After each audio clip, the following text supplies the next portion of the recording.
Hello friends. तो भाई काफ़ी ट्रेंडिंग है, पता होगा आपको। झूठ बोलो, बार बार झूठ बोलो। आज हम आपको क्या कराने वाले हैं भाई, कोऑर्डिनेट जियोमेट्री का rapid revision with in 10 minutes. 10 minute में मैं आपको पूरा का पूरा रिवीजन कराने वाला हूँ, एक एक फॉर्मूला कवर हो जाएगा। सबसे पहले मैं बच्चों के दिमाग में से एक इल्यूजन, एक भ्रम जो पाल रखा है उसको निकाल देता हूँ कि भाई 10 मिनट में पूरा का पूरा चैप्टर कंप्लीट हो जाएगा। ये तो भाई ये बिल्कुल इम्पॉसिबल। आपको उसके लिए भाई क्वेश्चंस लगाने पड़ेंगे, उसके लिए आपको प्रैक्टिस करनी पड़ेगी, ठीक है ना। लेकिन इस बात की श्योरिटी मैं जरूर देता हूं कि आप फॉर्मूला लगाना सीख जाओगे कि बेसिक कोऑर्डिनेट ज्योमेट्री का फॉर्मूला किस तरीके से यूज करना है, ठीक है। और सारे के सारे फॉर्मूले कवर कर दूंगा।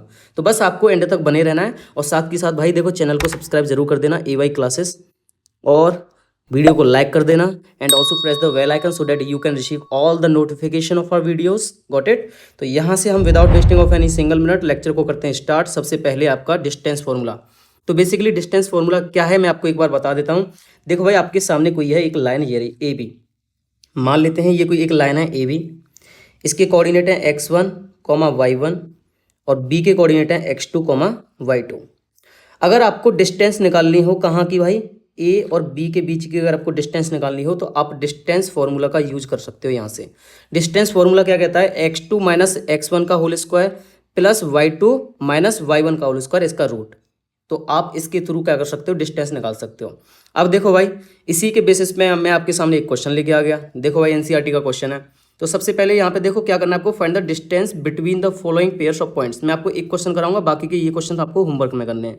ये दोनों क्वेश्चन आपको क्या करने हैं, होमवर्क में करने हैं, ठीक है भाई। तो यहाँ से पहला क्या है, देखो भाई, ये आपके सामने कोई एक लाइन है, ठीक है, AB मान लेते हैं।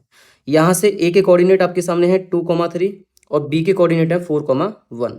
इस लाइन की क्या करनी है आपको, डिस्टेंस निकालनी है। तो कैसे निकालोगे भाई, दोनों पॉइंट के बीच की डिस्टेंस, डिस्टेंस फॉर्मूला का यूज करो। डिस्टेंस फॉर्मूला क्या कहता है, x2 माइनस x1 का होल स्क्वायर, रूट में x2 माइनस x1। x2 कितना है आपका 4, x1 कितना है 2, तो 4 में से 2 गया तो कितने बचे 2, तो 2 का स्क्वायर कितना हो जाएगा 4, प्लस y2 माइनस y1 का होल स्क्वायर। y2 आपका ये रहा, ये y2 है, ये आपका क्या है y1 है। तो y2 माइनस y1 करोगे यानी 1 माइनस 3 कितना हो जाएगा -2, -2 का स्क्वायर कितना हो जाएगा 4 प्लस का, ठीक है। तो ये कितना आ गया, √8 आ गया। तो आप इसको 2√2 भी लिख सकते हो। ये क्या आ जाएगा भाई, इसका डिस्टेंस आ जाएगा। आई होप आपको क्लियर हो गया होगा। तो यहाँ पर मूव करते हैं भाई next formula, section formula. Basically section formula क्या कहता है मैं आपको एक बार बता देता हूँ। देखो भाई, आपके सामने कोई भी ये एक लाइन है, ठीक है भाई, ये आपके सामने है कोई एक लाइन AB, ठीक है। अब A के कोऑर्डिनेट गिवन है आपको x1, y1, और B के कोऑर्डिनेट गिवन है x2, y2, ठीक है। यहाँ से कोई एक पॉइंट है P, मान लेते हैं वो है x, y, जो कि ये इस लाइन को क्या कर रहा है भाई, M1:M2 में डिवाइड कर रहा है, 2 रेशियो में डिवाइड कर रहा है, ठीक है। तो आपसे बोलेगा कि ये जो पॉइंट है, जो पॉइंट डिवाइड कर रहा है लाइन को M1:M2 में, तो वो पॉइंट, वो कोऑर्डिनेट बताओ, कोऑर्डिनेट क्या होंगे, ठीक है। तो भाई, तो यहाँ से इस सेक्शन फॉर्मूला का यूज करते हैं। सेक्शन फॉर्मूला के थ्रू हम क्या कर देते हैं, इसके कोऑर्डिनेट फाइंड कर देते हैं। सेक्शन फॉर्मूला क्या बोलता है आपका, M1x2 प्लस M2x1 अपॉन में M1 plus M2, M1y2 plus M2y1 upon में M1 प्लस M2। तो भाई इसके थ्रू हम क्या कर सकते हैं, यहाँ से कोऑर्डिनेट ऑफ P निकाल सकते हैं, ठीक है भाई। तो ये होता है हमारा सेक्शन फॉर्मूला। अब देख लो भाई लगाना किस तरीके से है। देखो भाई, NCERT का ये एग्जांपल लेके आया हूँ, find the coordinates of the point which divides the line segment. देखो भाई, ये आपकी एक लाइन सेगमेंट है, ठीक है, ये आपकी एक लाइन सेगमेंट है AB, ठीक है। जो कि लाइन सेगमेंट के कोऑर्डिनेट हैं वो क्या है, 4, -3 एंड 8, 5। तो 4, -3 एंड 8, 5, ये इस लाइन के क्या है, कोऑर्डिनेट है भाई, ठीक है। अब कोई पॉइंट P है जो कि इस लाइन को क्या कर रहा है, 3:1 में डिवाइड कर रहा है। मैं मान लेता हूँ पॉइंट P के जो कोऑर्डिनेट है वो है x, y। कितने रेशियो में डिवाइड कर रहा है, 3, 1 में डिवाइड कर रहा है, कर दिया डिवाइड।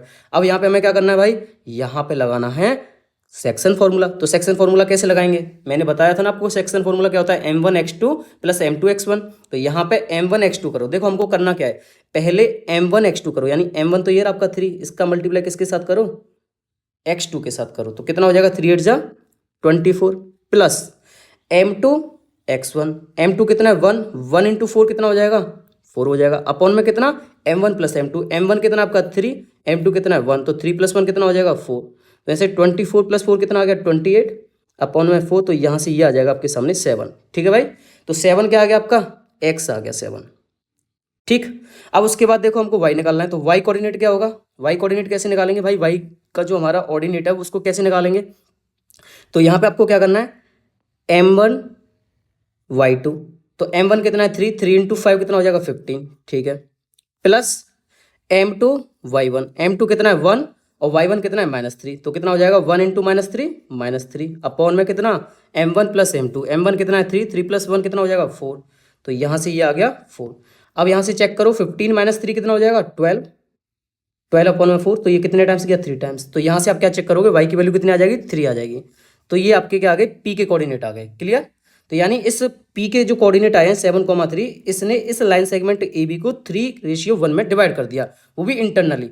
देखो भाई जब भी आपके सामने ये इंटरनली वर्ड आ जाए तो इसका मीनिंग ये है कि ये जो p वाला जो पॉइंट है ये क्या कर रहा है अंदर, ये लाइन को अंदर से डिवाइड कर रहा है, ठीक है। और जब भी एक्सटर्नली आए तो लाइन को बाहर से डिवाइड करेगा, ठीक है। यानी जो पॉइंट p है वो आपका लाइन AB के बाहर होगा, लेकिन हमारे सिलेबस में इंटरनली है तो हम केवल इंटरनली पे फोकस करेंगे, ठीक है। तो यहाँ से अब लास्ट है आपका mid point formula. Mid point formula क्या कहता है भाई, देख लो।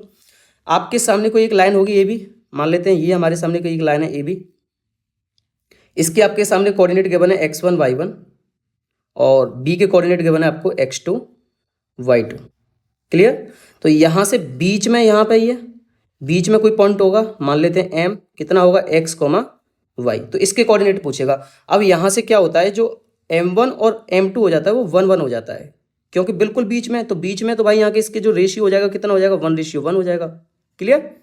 आई होप आपको समझ में आ गया होगा। तो यहाँ पे भाई ये एनसीईआरटी का क्वेश्चन आपके सामने, find the coordinates of point A where AB is the diameter of a circle whose centre is 2, -3 and 1, 4। देखो भाई आपके सामने कोई एक सर्कल है, ये रहा सर्कल, ये क्या आपके सामने सर्कल, AB इसका कोई एक डायमीटर है, ये देखो भाई ये AB क्या इसका एक डायमीटर है, और C इसका क्या है सेंटर। A के कोऑर्डिनेट गिवन है, कितने के बने A के कोऑर्डिनेट, तो आप बोलोगे सर A के कोऑर्डिनेट मुझे निकालने हैं, सॉरी x, y।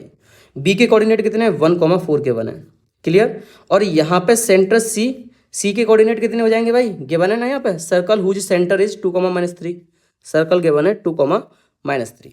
तो आपको क्या करना है भाई x, y निकालना है। तो यहाँ पे क्या करो, सीधा सीधा मिड पॉइंट फॉर्मूला लगा दो, क्योंकि मुझे पता है जो सेंटर होता है वो डायमीटर का क्या होता है मिड पॉइंट होता है, ठीक है। तो यहाँ से क्या लग जाएगा मिड पॉइंट फॉर्मूला लग जाएगा। कैसे लगाओगे mid point formula, x1 plus x2, तो x1 कितना है x प्लस x2 कितना है 1, तो x प्लस 1 अपॉन में 2 किसके इक्वल होगा भाई 2 के इक्वल। तो यहाँ से x इक्वल कितना आ जाएगा 2 2 4, क्रॉस मल्टीप्लाई कर दो तो 4 माइनस का 1, तो x की वैल्यू कितनी आ गई 3 आ गई, क्लियर। ये x की वैल्यू आ गई 3, ठीक है। अब यहाँ पे चेक करो आप, हमको क्या करना है y की वैल्यू निकालनी है। तो क्या लगाओ mid point formula, y1 plus y2 कितना है 4 अपॉन में 2 इक्वल कितना भाई -3, ये चेक करो यहाँ पे -3। तो यहाँ से y की वैल्यू कितनी आ जाएगी, इस 2 का कर दो क्रॉस मल्टीप्लाई, तो ये हो जाएगा आपका कितना, चेक करो इधर, y इक्वल टू 3 2 -6 हो जाएगा ये, और ये -4, तो y इक्वल कितना आ गया -10। तो यहाँ से आप चेक करोगे y की वैल्यू कितनी आ गई -10 आ गई, ठीक है। x की वैल्यू आ गई आपके सामने 3 और y की वैल्यू आ गई -10। तो आई होप आपको क्लियर हो गया होगा भाई, ठीक है। तो ये था भाई थोड़ा सा एक छुटकू सा रिवीजन, जिससे आपके सारे के सारे कॉन्सेप्ट, सारे के सारे फॉर्मूले जो एनसीईआरटी सिलेबस 2027 में हैं वो सारे के सारे मैंने आपको रिवाइज करा दिए, ठीक है भाई। So thank you so much watching this video. और भाई अगर वीडियो पसंद आए तो वीडियो को लाइक करके चैनल को सब्सक्राइब जरूर कर लेना, and also press the bell icon so that you can receive all the notification of our videos. और अपने बहन भाई और जो भी हैं आपकी सहेलियां उनके साथ वीडियो को कर दो शेयर। मिलते हैं नेक्स्ट वीडियो में, तब तक के लिए जय हिंद जय भारत।